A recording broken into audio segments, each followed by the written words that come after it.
बहुत बहुत धन्यवाद आपका। आपने मुझे बजट पे अपनी बात रखने का अवसर प्रदान किया। मैं अपनी बात को शुरू करते हुए बहुजन समाज में जन्मे सभी संतों, गुरुओं और महान पुरुषों को नमन करता हूं। साथ साथ मैं भारत की महान जनता का भी धन्यवाद करता हूं कि उन्होंने लोकतंत्र की रक्षा इस बार की है। सभापति महोदय, पिछले 10 सालों में सरकार की नीतियों के कारण गरीब और गरीब हुआ और अमीर हुआ है, यानी गरीबों और अमीरों के बीच फासला बढ़ गया है। सारे देश की संपत्ति को चंद अमीरों के हाथ में दे दिया गया है। ये हमारे संविधान की मंशा और समतावादी समाज के लक्ष्य के खिलाफ है। अतः हमारी नीतियां गरीबों के पक्ष में भी होनी चाहिए। जातिगत जनगणना, SC, ST, OBC यानी कि जो बहुजन समाज के लिए आज जीवन मरण का प्रश्न है, इसके बारे में कोई बात बजट में नहीं की गई है। इसके बाद जनसंख्या के अनुपात में बहुजन समाज को सभी क्षेत्रों में हिस्सेदारी मिलनी चाहिए, तभी बाबा साहब अम्बेडकर का जो सपना है समतामूलक समाज का, वो पूरा होगा। महोदय, एक ऐसा विकसित भारत है जिसमें आज भी सफाई कर्मचारी को पक्की नौकरी नहीं मिल रही है और उसको गटर में उतरने के लिए मजबूर किया जा रहा है। उनके लिए कोई अलग से बजट नहीं है। बजट बन सकता है अगर सरकार चाहे। SC, ST को जो सब प्लान मिलता था, SPC का जो पैसा मिलता था, वो बजट से हटा दिया गया है। साथ साथ देश के स्तर पे आशा, आंगनबाड़ी, भोजन माता, ग्राम सेवक, PRD जवान, होमगार्डों के मानदेय में बढ़ोतरी नहीं हुई है। ऐसा कुछ भी नहीं दिख रहा है कि उनके जीवन में खुशहाली आ जाए। इनका मानदेय बढ़ना चाहिए। विधवा, वृद्धा, विकलांग पेंशन प्रत्येक महीने 500 रुपए से बढ़ाकर 5000 रुपए की जानी चाहिए, क्योंकि महंगाई बढ़ रही है। देश में प्रधानमंत्री जन कल्याण योजना के तहत SC, ST, OBC और मुस्लिम को कितने घर दिए गए, इसका कोई आंकड़ा सरकार के पास नहीं है। देश में इसी तरह SC, ST, OBC के लिए कितने परिवारों को शौचालय की व्यवस्था कराई गई। आज भी सिद्धार्थनगर जैसे जिले और तमाम जिले जो हैं, वहां शौचालय की व्यवस्था नहीं है। इस पर ध्यान देना चाहिए। देश भर में SC, ST, OBC के जो रिक्त पद पड़े हुए हैं, बैकलॉग भरना चाहिए। सरकार ने कुछ नहीं कहा। ये कैसी विश्व की 5वीं अर्थव्यवस्था है जिसमें आज भी SC, ST पे अत्याचार हो रहा है, महिलाओं के साथ रेप हत्या हो रही है। NCRB का डाटा पढ़ेंगे तो खून के आंसू रोने पड़ेंगे। युवा बेरोजगार है, सड़कों पे 80 करोड़ लोगों को 5 किलो राशन में जीवन यापन करना पड़ रहा है। जो बजट SC, ST को मिलता है, मेरे दाएं तरफ जो साथी बैठे उनको बुरा लगेगा, कर्नाटक में 14,732 करोड़ रुपए इन्होंने दूसरी योजना में लगा दिए और मध्य प्रदेश में आपने 95 करोड़ रुपए जो है दूसरे बजट में लगा दिए। हमारा जो मिलता है उसको तो मत छीनो भाई। MSP की लीगल गारंटी कोई बात नहीं हुई है। किसानों को जो 6,000 रुपए मिलते हैं उसको बढ़ा के 12,000 रुपए करना चाहिए और फसल बीमा जो है उसका सारा प्रीमियम सरकार भरे, किसानों पर बोझ ना लगे। रिजर्वेशन प्रमोशन में लागू नहीं किया गया, पुरानी पेंशन को बहाल नहीं किया गया, इस पर चर्चा नहीं हुई। देश में मनरेगा समय न्यूनतम मजदूरी की दर 700 रुपए होनी चाहिए। समान काम समान वेतन पॉलिसी लागू होनी चाहिए। जो रसोई की चिंता करते हुए 500 रुपए प्रति सिलेंडर से ज्यादा के दाम नहीं होने चाहिए, जो महिलाओं को राहत मिल सके। बिजली के दामों में भी कमी होनी चाहिए। बेरोजगार युवाओं को 5,000 रुपए भत्ता मिलना चाहिए, जो बेरोजगार युवा जो है अपनी पढ़ाई या अपना खर्चा उठा सके। मैं अपने क्षेत्र के विषय में महोदय आपसे कहना चाहता हूं कि पश्चिम यूपी में नगीना में एक एम्स बनना चाहिए, एक IIT बननी चाहिए, एक IIM बनना चाहिए। नगीना लोकसभा में उद्योग धंधे लगने चाहिए। नगीना की कताई मिल जो है उसको पुनः शुरू कराना चाहिए। RRTC जो योजना है सरकार की, उसको मेरठ से आगे बढ़ाकर मुजफ्फरनगर, सहारनपुर से नजीबाबाद, नगीना होते हुए उसको नगीना तक ले जाना चाहिए। साथ साथ नजीबाबाद से मुंबई के लिए एक ट्रेन चलनी चाहिए और नगीना, श्योरा, किरतपुर में रेलवे के ओवरब्रिज बनने चाहिए। सभापति महोदय, सामाजिक न्याय मंत्रालय को 13,000 करोड़ रुपए दिए गए और जनजाति कार्य मंत्रालय को 13,000 करोड़ रुपए दिए, कुल 26,000 करोड़ रुपए, जो कुल बजट 48.20 लाख का लगभग 0.54% है।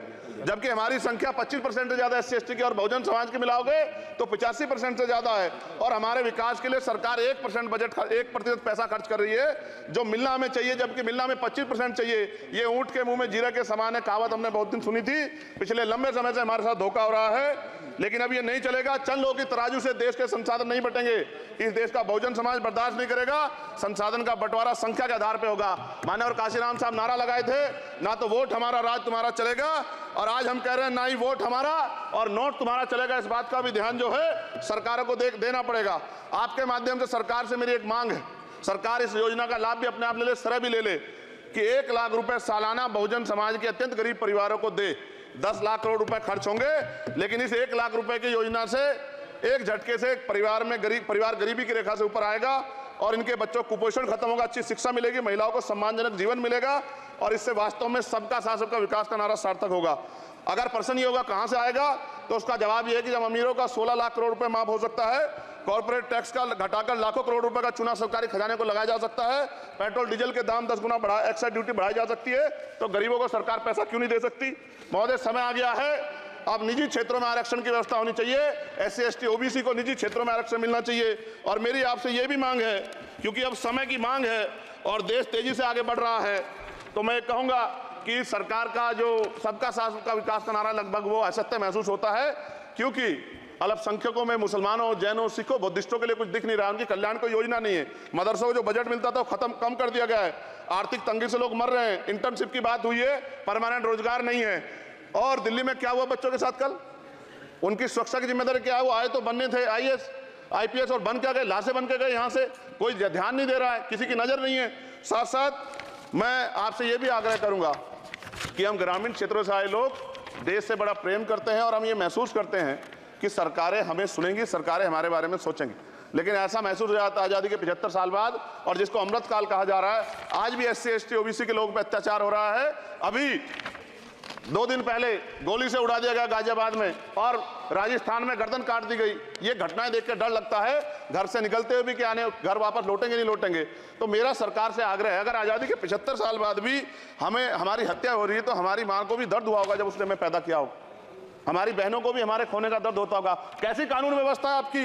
सब कुछ है आपके पास, फिर भी जो है महिलाओं पर रेप नहीं रोक पा रहे हो, हत्या नहीं रोक पा रहे हो, गरीबों, दलितों, पिछड़ों, किसानों, मजदूरों की जान नहीं बचा पा रहे हो। किसान सुसाइड कर रहा है, नौजवान सुसाइड कर रहा है, और बड़ी बड़ी बातें होती हैं, इधर भी अच्छे लोग हैं, इधर भी अच्छे लोग हैं, लेकिन अच्छाई तब होगी जब जमीन पर भी कुछ काम दिखाई देगा। और जमीन पर महोदय कोई काम दिखाई नहीं दे रहा है। जब कोई योजना की बात आती है तो सरकार हमसे मुंह मोड़ लेती है। आप बताइए, एजुकेशन का बजट कम कर दिया, हेल्थ का बजट कम कर दिया। मैं अपने क्षेत्र में गया तो आप विश्वास कीजिए, डॉक्टर नहीं है, स्कूल में मास्टर नहीं है, और कोई भर्ती ऐसी नहीं जिसका पेपर लीक नहीं होता है। तो देश किस तरफ जा रहा है और इसमें नौजवानों का भविष्य क्या है, इसके बारे में भी हमें चिंता करनी चाहिए। और अंत में अपनी बात को खत्म करते हुए मेरा आपसे आग्रह और आपके माध्यम सरकार से आग्रह है कि यहाँ बाहर बाबा साहब अम्बेडकर की मूर्ति लगी हुई थी, वो करोड़ों लोगों की आस्था से जुड़ा विषय है, और आप विश्वास करो इतना गुस्सा है उसको लेके। मेरी आपके माध्यम से, मैं हाथ जोड़ता नहीं हूं, लेकिन मैं हाथ जोड़ के आपसे आग्रह कर रहा हूं कि प्रधानमंत्री जी, सरकार से हमारी आग्रह कि वो अम्बेडकर वादियों के सम्मान का ध्यान रखते हुए, उनके जो है दिल की पीड़ा को समझते हुए, दर्द का ध्यान रखते हुए उस मूर्ति को पुनः स्थापित करा दीजिए। अगर इसमें कोई राजनीतिक कारण अलग बात है, लेकिन मैं कंक्लूड कर रहा हूं। मगर मैं आपसे कहना चाहता हूं, इसमें बहुत गुस्सा है। जिस दिन अम्बेडकरवादी गुस्सा हो जाएगा, वो फिर इस सरकार को जो 24 में आ गई है, वो आने वाले चुनाव में ऐसा सबक सिखाएगा कि दोबारा पलट कर नहीं देख पाओगे। तो मैं आपका धन्यवाद करता हूं, और मुझे विश्वास है कि सरकार मेरी बातों पर गौर करेगी और गरीबों के बारे में सरकार सोचेगी, गरीबों को आगे बढ़ने के अवसर प्रदान होंगे। धन्यवाद।